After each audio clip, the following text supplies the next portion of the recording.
All right, everybody. Today we're going to be talking about the Iran war. Um, as you can see from all these tabs, I was going to make this a longer video, but in order to really cut down on time and just focus on the important things, we're just going to follow through this Bloomberg article. So I'm just going to read it out loud. The biggest oil supply shock in history has reached the 1 month mark. Prices have surged, growth forecasts are being cut worldwide, and shortages are emerging across Asia from Thailand to Pakistan. But the energy industry is warning that the crisis is only beginning. In conversations with more than 3 dozen oil and gas traders, executives, brokers, shippers, and advisors over the last week, one message was repeated over and over. The world still hasn't grasped the severity of the situation. Many drew parallels with the 1970s oil shock, warning a prolonged closure of the Strait of Hormuz would threaten an even bigger crisis. Fuel crunches hitting Asia will soon start spreading west, they said. Europe is likely to face surging prices to secure cargoes and is at risk of diesel shortages in the coming weeks. And this was written, was that 6 days ago? So, all right. So, average global supply in January and February was around 107 million barrels per day. The shortfall due to the Strait of Hormuz closure is around 18 million barrels per day. There's around 7.3 million barrels per day to offset it. This is through hold up, I had a great map open. 1 second, right here. This they Saudi Arabia kind of built like a pipeline right here, east to west, in which the oil right here is being able to like flow through and help everything out. No, that's not it. Sorry. But the bad thing about this is this country right here, you can see it. Um, Yemen, they've already been firing missiles at Israel, which is over here. But if they started attacking this pipeline, and if Iran started attacking this pipeline even more so, then we could see that these 3.6 million barrels per day could be taken offline. The International Energy Agency, we released 400 million barrels, but is only flowing 2 million barrels per day. This will be used up pretty quickly in the UAE crude diversions.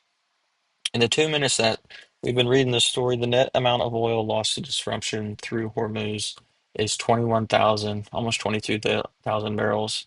Stays closed, the world will have to significantly reduce its oil and gas consumption, but not before prices spike to a level that forces end consumers to fly, drive, and spend much less. Already, demand has dropped, and some countries in Asia are hoarding and rationing fuel. U.S. government officials and Wall Street analysts are starting to consider the prospect that oil prices might surge to an unprecedented $200 per barrel. It's clear to me that if this crisis lasts more than 3 to 4 months, it becomes a systemic problem for the world. Patrick Ponyan, Chief Executive Officer at Total Energies SE, said at the CERAWeek conference in Houston, we cannot have 20% of that crude oil, which is exported globally, stranded in the Gulf, and 20% of the LNG capacity stranded without any consequence. Market has been shielded by a number of supply buffers, but they are being depleted. Simple back of the envelope calculations suggest that the closure of the strait is reducing global oil flows by some 11 million barrels a day, after accounting for the interventions so far aimed at offsetting the losses. When compared with pre-war demand levels, that leaves a roughly 9 million barrel shortfall, a yawning gap that is more than the oil consumption of the UK, France, Germany, Spain, and Italy combined. Lower demand, particularly in Asia, is already helping to force a closing of that gap.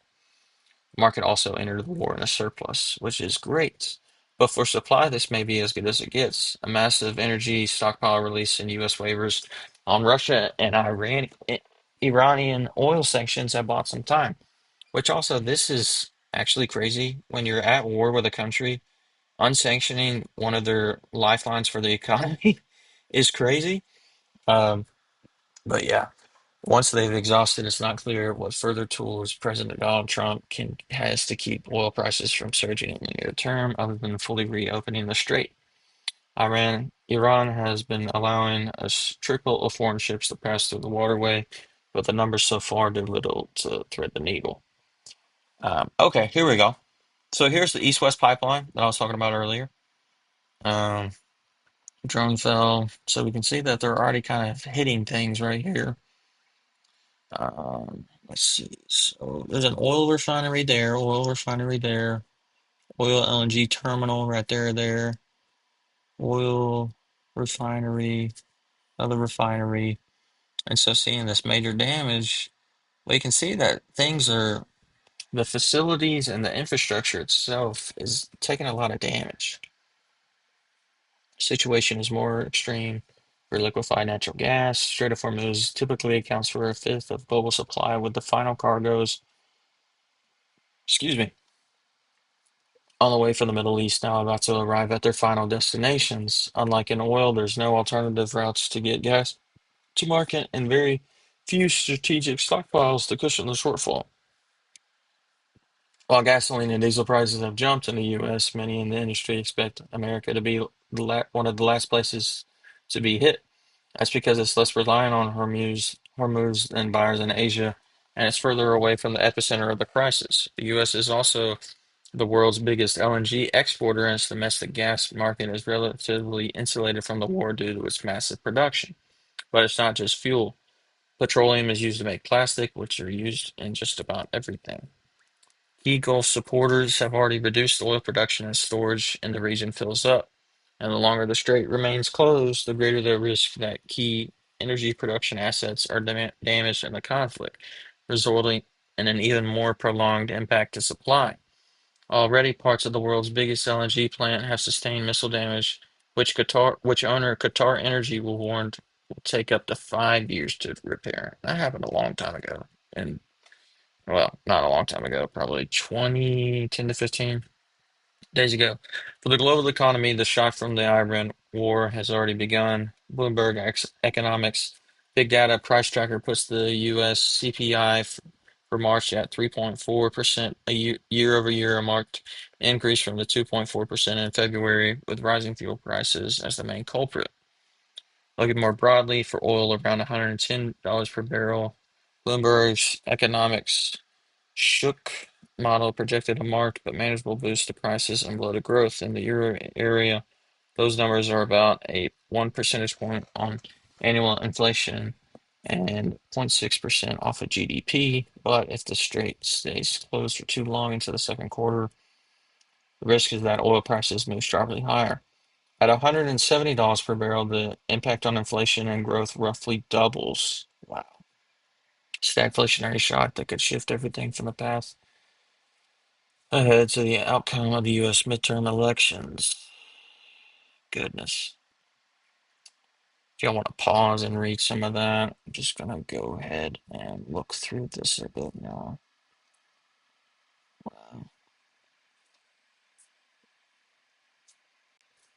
See if I can get it.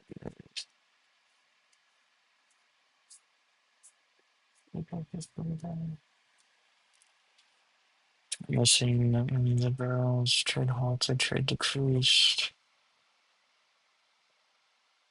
Hmm. Wow. You're telling me that it went from that to that? Is that what that means?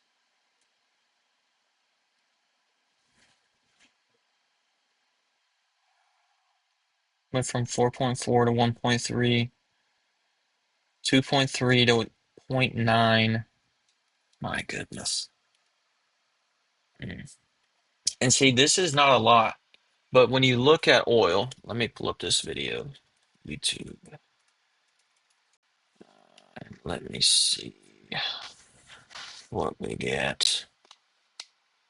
Oil prices.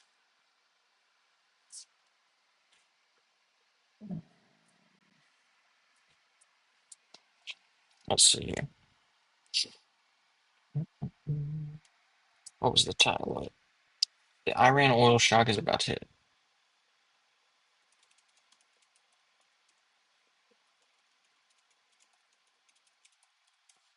Let's watch this video real quick. Okay. I'm gonna skip ahead. This Just is a make a great call. video to kind of show everybody what's going on.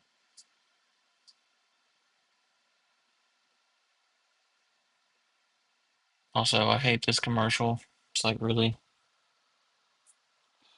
why The can't Iran war politicians like was talk about what supposed they're to gonna blow up the do world rather economy. than like The war in Iran has trying to sent the say what they're price of gonna oil stop? and natural gas soaring, putting pressure on Okay, just let's see. Okay, we're gonna skip ahead here. Bicycle. Our global. This is an oil tanker. And the thing to know about an oil tanker is that it's really, really big. 4 soccer fields long, carries 2 or 3 million barrels of oil, and it weighs more than a skyscraper. All of which makes it slow, 10 or 15 knots. That is, no joke, the speed of a bicycle. Our global energy supply lines move at the speed of a Schwinn. And let me show you on this globe why that's important. If you biked all day, how much of this globe do you think you could cross? Like, maybe the width of the point of this pen, right? Maybe. You worked really hard. Okay. Now imagine hopping on your 12 speed starting in Dubai. Where's Dubai? Here we go. Starting in Dubai. And now imagine that you have to bike out of Dubai all the way down here, down the coast of Africa, down, across the Cape of Good Hope, back up the other coast of Africa, all the way across the Atlantic, through the Caribbean, before finally arriving at the deepwater oil port in Louisiana. That would take forever on a bike, right? Which, remember, is the speed that these oil tankers go. Like, that is how our oil travels, as if it were on a bike. And maybe you see where I'm going with this. All right, this right here is from J.P. Morgan. It's a great thing that kind of shows timelines, where the oil goes, how it flows through. So we can see here in Africa, most deliveries stop March 20th to April 1st. It's already hitting Africa. Most deliveries stop to America April 15th. You know, we don't really take in that many barrels, which is good.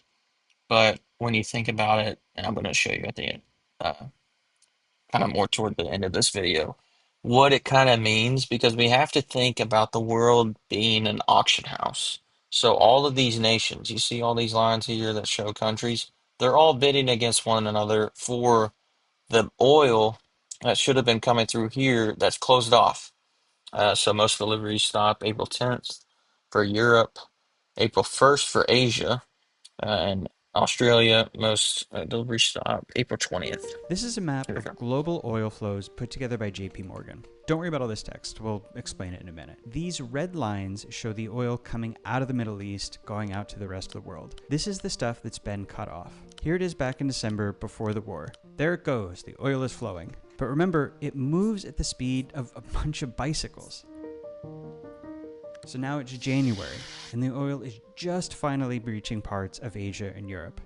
And we're into February before it hits the US, and then it hits refineries in South Korea that then sends it on down these pink lines to Australia and New Zealand. So when the war starts and the oil stops flowing, there's actually still a ton out there, taking it All right, we're gonna look through into February, this. and the oil is Okay, so we see during January, before the war even started, there's still oil coming out, just finally reaching parts of Asia and Europe. And we're into February before it hits the right? Okay. See, it took more than a month to get to America US, and then it hits refineries in South Korea that then sends it on down these pink lines to Australia and New Zealand. and California. So when the war starts and the oil stops flowing, there's There's actually no more still a ton oil. out there, taking its long, lazy little bike ride around the globe. That's a big part of why things seem weirdly normal. For most countries, the oil shutdown has not reached us yet. We're still getting shipments that were sent out before the war started. So when do those shipments stop? If you look at that map again, it says most deliveries to the US will stop around April 15th. In Europe, they stop around April 10th. Asia, April 1st, so it's just getting started. But here in parts of Africa, it was March 20th. We're already well into it. And to be clear, these places aren't out of oil. Every country has emergency stockpiles. So let's see what that looks like. Gas lines are the first thing to show up. Not enough fuel at the pump. And these are already everywhere. South Africa, Pakistan, Vietnam, a bunch of places. In Laos, they ordered schools closed for 1 day a week so there'd be fewer people on the roads. The Philippines and Ethiopia did the same thing for government offices. And Sri Lanka is making everybody take every Wednesday off of work now. There are also restaurant curfews, mass flight cancellations. All right, he goes on to say just how bad it's getting. Oh wow, it's actually just right Air here. conditioning So we're gonna keep shutoffs. watching. It's not that these countries are running It out is of a really oil. good way I of mean, they visualizing are, and just but talking that's through not the how real issue exactly. oil Imagine the oil this is the market global works. oil supply. It's all sold in one big market. And that means all the producers sell to that same global supply. And then all the oil consuming countries buy from that same supply. You could also call these exporters and importers, it's the same idea. Anyway, the Iran war cut off 1/5 of global supply, about this much. So when deliveries stop showing up at those countries we talked about, they can actually buy from other producers, but they've got to do it by outbidding whoever would have bought that oil otherwise. And that pushes up the price for everyone. And that's even hitting places like the US, where we are still receiving oil from before the war started. Countries whose shipments ran out are creating this big surge in demand. So anytime you go to the pump or pay your power bill, you are bidding against them and they are bidding against you. And all of this is going to get significantly worse when China and Europe start running out of shipments too and surge demand to replace it, which is really close to happening. But all of this raises a question. If these shortages are just days or weeks from reaching everyone, All right, I'm gonna go back to the Bloomberg article. But basically, all I have to say is this: is there's a lot of misinformation out there. There's a lot of pro-Trumpers, a lot of anti-Trumpers. All in all, remove Trump out of the picture and just look at the basic facts. Quit listening to him. You know, honestly, I mean, he's what, 80, 81. Just look at what's happening in the market, the bottom line, and quit watching Fox News, CNN, and all these polarizing news networks that really only tell you what you want to hear. They're not telling you the truth. And that's all I have to say. I'll leave you with this, what Trump posted earlier today. Tuesday will be power plant day, bridge day, all wrapped up in one in Iran. There will be nothing like it. Open the blank straits, you crazy blank, or you'll be living in hell. Just watch. Praise be to Allah, President Donald J. Trump. And then this, I think, is another deadline. So we'll see if that comes true. But yeah, this is not something we've seen before. And I'll post some other videos that are very good. Or I can try and make another one, kind of summarizing it.